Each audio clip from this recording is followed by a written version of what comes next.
Nomor punggung 10 merupakan sebuah hal yang sakral di dunia sepak bola. Tak sembarang pemain berhak mengenakan jersey dengan nomor punggung 10 di punggungnya. Pemain yang menggunakan nomor punggung 10 biasanya merupakan pemain paling istimewa di tim tersebut.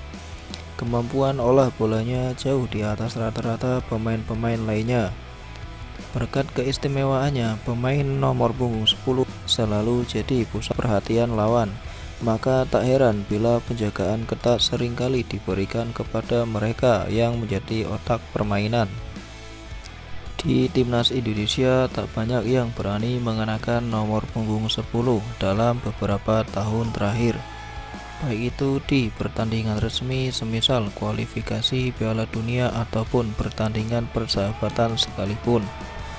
Pada 5 edisi terakhir perhelatan Piala AFF, hanya ada 4 nama yang mau menggunakan nomor punggung keramat ini.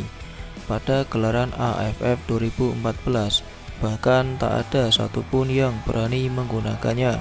Tidak bisa dipungkiri pamor nomor punggung 10 perlahan memudar. Hal ini dipicu secara masa lalu di mana pemain yang pernah memakainya di Piala AFF kerap gagal kembali ke level permainan terbaiknya. Yang pertama ada Octavianus Maniani.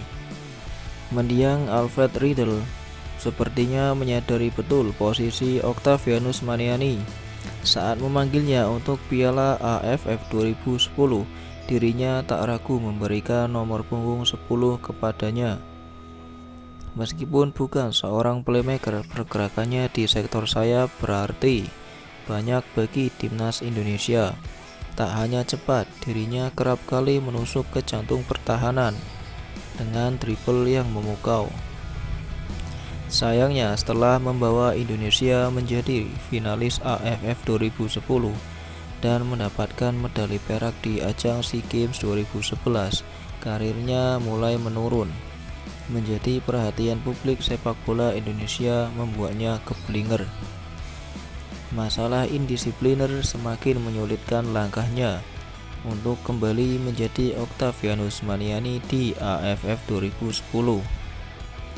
Rasa frustasinya tersebut sempat ditujukan pada saat menusuk wasit dengan gagang bendera yang membuatnya dihukum larangan tanding selama beberapa bulan.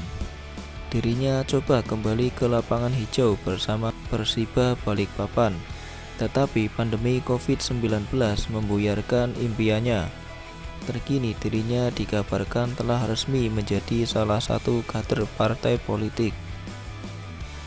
Yang kedua ada Irfan Bahdim.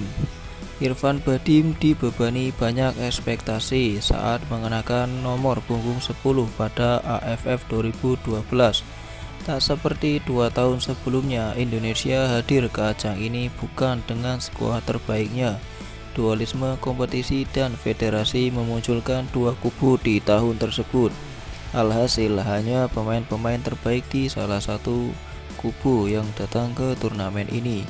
Indonesia yang dalam keadaan compang-camping tak bisa melawan takdir.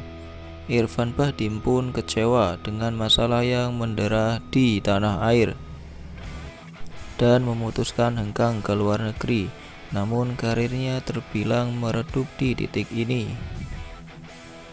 Meskipun berkarir di Thailand dan Jepang, namanya terhitung jarang untuk tampil di kompetisi resmi yang diikuti klubnya. Setelah 4 tahun di luar negeri, Irfan Bahdim pulang ke Indonesia untuk memperkuat Bali United. Setelah tak banyak terlibat saat timnya meraih titel Liga 1 2019, pemain yang kini berusia 33 tahun itu memutuskan pindah ke PSS Sleman. Yang ketiga ada Zulham Zamrun. Penampilan Syamik Zulham Zamrun di turnamen Piala Presiden 2015 menjadi bukti bila dirinya tengah dalam performa terbaiknya saat itu. Tak hanya membawa Persib Bandung menjadi juara, dirinya juga dinobatkan sebagai pemain terbaik dan pencetak gol terbanyak. Tetapi sayangnya sebuah keputusan sederhana di awal tahun 2016 membuat jalan karirnya berubah. Sulham Zamrun memilih mengikuti pertandingan Tarkam bertajuk Habibie Cup selagi kompetisi masih vakum. Keputusan itu pada akhirnya berujung pahit dengan dia harus mengalami cedera parah. Hantaman pemain lawan membuat ligamen lututnya rusak dan harus menjalani beberapa waktu pemulihan. Meski telah berhasil sembuh, Sulham Zamrun kehilangan momen terbaiknya saat bermain untuk Persib Bandung di Indonesia Soccer Championship atau ISC A 2016. Meskipun hanya 2 gol yang berhasil dibuatnya sepanjang musim, namanya tetap masuk dalam daftar skuad AFF 2016. Tetapi kehadirannya bukan lagi sebagai penampil utama. Meski mengenakan jersey nomor punggung 10, dirinya hanya seorang cameo di tim arahan Alfred Riedel yang mampu mencapai babak final. Setelahnya, karirnya tak bisa dikatakan cemerlang meski sempat bermain apik bersama PSM Makassar. Musim lalu, dirinya terlibat perkelahian di laga persahabatan yang melibatkan timnya PSG Pate atau lebih dikenal AH PS Pate. Yang terakhir ada Stefano Lillipali.